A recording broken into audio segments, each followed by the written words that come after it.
ಕಾಂಗ್ರೆಸ್ ಮುಖಂಡ ಮತೀನ್ ಪಟೇಲ್ ಗನ್ ಹಿಡಿದು ಡ್ಯಾನ್ಸ್ ಮಾಡಿರುವ ಹಿನ್ನೆಲೆ ಮುಖಂಡನ ಪೊಲೀಸ್ ಸ್ವಯಂ ಪ್ರೇರಿತ ಪ್ರಕರಣ ದಾಖಲಿಸಿದ್ದಾರೆ.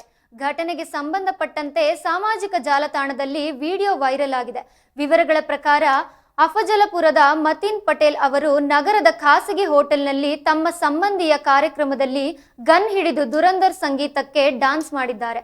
ಈ ದೃಶ್ಯವು ವೈರಲ್ ಆದ ಬಳಿಕ ನಗರ ಪೊಲೀಸ್ ಈ ಘಟನೆ ಸಂಬಂಧ ಆರ್ಮಸ್ ಕಾಯ್ದೆಯಡಿ ಎಫ್ಐಆರ್ ದಾಖಲಿಸಿದ್ದಾರೆ. ಈ ಪ್ರಕರಣವನ್ನು ನಗರ ಚೌಕ್ ಪೊಲೀಸ್ ಠಾಣೆಯಲ್ಲಿ ದಾಖಲಿಸಲಾಗಿದೆ. ಯಾವುದೇ ರೀತಿಯ ಅಪಾಯ ತಡೆಯಲು ಹಾಗೂ ಕಾನೂನಡಿ ಈ ಕ್ರಮ ಕೈಗೊಳ್ಳಲಾಗಿದೆ ಎಂದು ಸ್ಥಳೀಯ ಪೊಲೀಸರು ತಿಳಿಸಿದ್ದಾರೆ.